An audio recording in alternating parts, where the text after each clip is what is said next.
नमस्कार दोस्तों, मैं डॉक्टर सौरभ शेखर मनन माइंड केयर क्लिनिक पटना सगुना मोड़ में प्रैक्टिस करता हूँ और आपके समक्ष आज मैं जिस टॉपिक में बात करना चाहता हूँ वो है सेक्सुअल समस्याएं। उसमें भी खासकर जो हम प्री मैच्योर एजुकेशन है उसके बारे में बात करना चाहते हैं। तो अगर सेक्सुअल समस्याओं की हम बात करें तो कहीं ना कहीं एक ये ऐसा टॉपिक है जिसके बारे में कोई भी बात नहीं करता खुल के। कहीं न कहीं एक शर्म के साथ इस चीज़ को जोड़ के देखते हैं।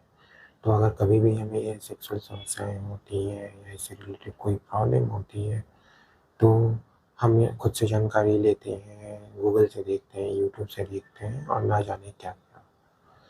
2 दिन पहले एक मरीज़ आए थे, उन्होंने यूट्यूब से ही किसी फ़ेमस यूरोलॉजिस्ट का वीडियो देखा, जो उन्होंने जिनके पास वो दिल्ली तक गया और उसको थी दाँत की समस्या, लेकिन वो यूरोलॉजिस्ट के पास गया, उन्होंने उसका ऑपरेशन भी कर दिया, उसके डेढ़ 2 लाख खर्चा भी हो गया और उसको कोई फ़ायदा भी नहीं हुआ। फाइनली कल जब वो मेरे पास आया था, तो उसके पहले वो कम से कम 10 से 12 डॉक्टर से मिल चुका था। जहाँ-जहाँ लोगों ने बताया वहाँ-वहाँ वो गया और कहीं से कोई फ़ायदा नहीं हुआ। अब इसका कारण क्या है? इसका मेन कारण है अज्ञानता।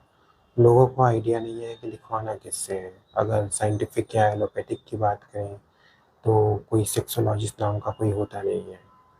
अगर हम सेक्सोलॉजिस्ट की बात करें तो मॉडर्न मेडिसिन या एलोपैथिक में यूरोलॉजिस्ट भी देखते हैं सेक्सुअल प्रॉब्लम्स, डर्मेटोलॉजिस्ट भी देखते हैं सेक्सुअल प्रॉब्लम और साइकियाट्रिस्ट या न्यूरो साइकियाट्रिस्ट भी देखते हैं सेक्सुअल प्रॉब्लम्स। तो जब 3-3 डॉक्टर साहब एक ही प्रॉब्लम को देख रहे हैं, तो कौन किस चीज़ को देखेगा, ये डिफ़ाइन करना थोड़ा मुश्किल हो जाता है। सो अगर हम सेक्सुअल प्रॉब्लम्स की बात करें तो मैक्सिमम साइकोसेक्सुअल प्रॉब्लम होते हैं। साइकोलॉजिकली ये सेक्सुअल साइकिल हमारा काफ़ी मॉड्यूलेट होता है। सिंपल सा सवाल है, अगर आपके मन में डर है या आपके मन में किसी को लेके आकर्षण नहीं है, तो आप कितना भी कोशिश कर लीजिए, सेक्सुअल प्रोसेस अच्छे से नहीं हो पाएगा। तो क्योंकि अक्सर ये साइकोसेक्सुअल प्रॉब्लम्स ही होते हैं, तो अक्सर ये आयुर्वेदिक, होम्योपैथिक या ना जाने कौन ही सेक्सुअल स्पेशलिस्ट बन जाते हैं, सेक्सोलॉजिस्ट बन जाते हैं और कोई भी दवाई देते हैं, जो कि एक तरह से प्लेसिबो की तरह काम करता है। मतलब कुछ मरीज को लगता है कि दवाई खा रहा है और रिस्पॉन्स आता है, मरीज को लगता है दवाई से ठीक हो जाता है। अब जब भी ये सो कॉल्ड सेक्सोलॉजिस्ट के पास जाते हैं, तो ये उनको डरा देते हैं कि आपने बचपन में ज़्यादा हस्त-मैथुन किया था, तो उससे दिक्कत हो गई है, तो लिंग में कमज़ोरी आ गई है, तो आपकी वैवाहिक जीवन नहीं चल पाएगी। और अक्सर ये डर मरीज़ के मन में पहले से ही होता है।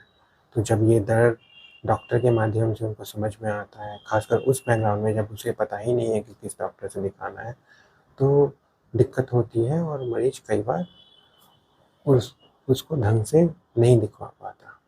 तो ऐसे प्रॉब्लम के में हम करें क्या? इसके बारे में करना क्या है, क्या नहीं करना है, इसके बारे में हम एक-एक करके बात करेंगे। तो जैसा कि हम बात कर रहे थे कि दाँत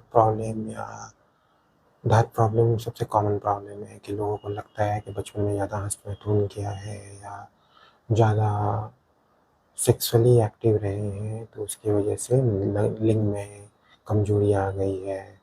दाँत में कई बार मरीज़ को लगता है कि पेशाब के रास्ते या बाकी रास्ते वो बाहर निकल रहा है और मरीज़ काफ़ी डर जाता है। फिर शरीर में जो भी प्रॉब्लम होती है, उसको वो कहीं न कहीं दाँत से जोड़ के देखता है। तो दाँत की समस्या कॉमन समस्या है। फिर अगर प्रीमैच्योर इजैकुलेशन या शीघ्र पतन की बात करें, तो मरीज़ कई बार कंप्लेन करते हैं कि डॉक्टर साहब जैसे ही टच करते हैं, जैसे ही सोचते हैं, तो तुरंत निकल जाता है, 1 मिनट भी नहीं चल पाता। तो ये भी एक प्रीमैच्योर इजैकुलेशन भी सेक्सुअल प्रॉब्लम में आता है। फिर कई लोग कंप्लेन करते हैं इरेक्टाइल डिस्फंक्शन की कि तनाव ढंग से नहीं आता, पहले जैसे आता था वैसा नहीं आता, सुबह ढंग से तनाव महसूस नहीं होता, तनाव आता तो है लेकिन उतनी देर तक चल नहीं पाता, तो ये भी एक तरह की सेक्सुअल समस्या है। फिर कुछ लोग जो कॉमनली कंप्लेन करते हैं कि इच्छा नहीं होती, अंदर से सेक्स करने की इच्छा ही नहीं होती, तो ये सेक्स की इच्छा की कमी होना भी एक तरह का सेक्सुअल प्रॉब्लम है, जो कि मैक्सिमम फीमेल्स में कॉमनली पाया जाता है, महिलाओं में ये काफ़ी कॉमन है। और मर्दों में भी कॉमन है, और कई बार ये डिप्रेशन एंजाइटी के साथ साथ एक सिम्टम्स के तौर पे भी आता है। इसके अलावा जो सेक्सुअल समस्याएं हो सकती हैं कि अगर जब सेक्स कर रहे हैं तो दर्द ज़्यादा महसूस होना, या जब सेक्स कर रहे हैं तो सेक्स करने के बाद जब डिस्चार्ज होता है उसके बाद सर दर्द होना, या वहाँ पे दर्द लिंग में दर्द होना। तो ये जो डिफरेंट डिफरेंट टाइप के साइकोसेक्सुअल प्रॉब्लम्स हैं, उनका थोड़ा बहुत तो मानसिकता से भी लेना देना है, क्योंकि कई बार हम अपने आज की डेट में गूगल कॉमन है, तो हम गूगल से रिसर्च करके कहीं ना कहीं बहुत सारी चीज़ों को अपने हिसाब से अनुमान लगा लेते हैं कि इसकी वजह से हो सकता है, उसकी वजह से हो सकता है। दूसरा जो काफ़ी कॉमन प्रॉब्लम हो सकता है कि कहीं न कहीं अगर हार्मोनल इम्बैलेंस है, टेस्टोस्टेरोन, एफएसएच, एलएच, ये अलग-अलग जो हार्मोन्स हैं, उनका ऊपर-नीचे है, तो उसकी वजह से भी ये सेक्सुअल प्रॉब्लम्स हो सकते हैं। तीसरा जो कॉमन कारण हो सकता है, वो हो सकता है कि ब्लड सप्लाई की कमी है। तो ब्लड सप्लाई की जाँच होती है, जिसमें पता लगता है ब्लड सप्लाई कैसा है, नहीं है, उसके बेसिस पे भी सेक्सुअल प्रॉब्लम हो सकती हैं। कई बार हम अलग अनेक तरह का नशा करते हैं, या डायबिटीज़, हाइपरटेंशन में नसों की कमज़ोरी हो जाती है। तो सेक्सुअल प्रॉब्लम्स में सबसे पहला स्टेप है साइंटिफिक वे में पता कीजिए कि आपको प्रॉब्लम का कारण क्या है। उस हिसाब से हर मरीज़ का इलाज अलग-अलग होता है, हर मरीज़ की दवाइयाँ अलग-अलग चलती हैं, और रिस्पॉन्स भी अलग-अलग होता है। बट जब हम सेक्सोलॉजिस्ट की बात करते हैं तो ऑनलाइन सर्च करके कई बार हम दवाई ऑनलाइन मंगवा लेते हैं। तो कई बार ऐसे डॉक्टर के पास जाते हैं ना, तो उनका पर्चा समझ में आता है कि क्या लिखा हुआ है, ना दवाइयों के बारे में जानकारी होती है कि क्या लिखा हुआ है।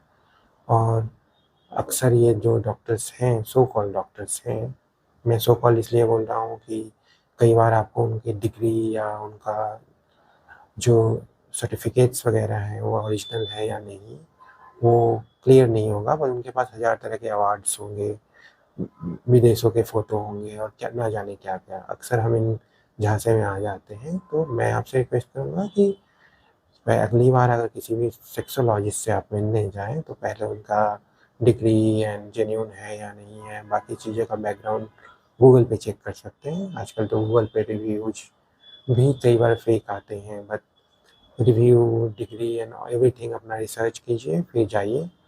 देन एक इंडिविजुअलाइज़्ड ट्रीटमेंट अप्रोच कीजिए।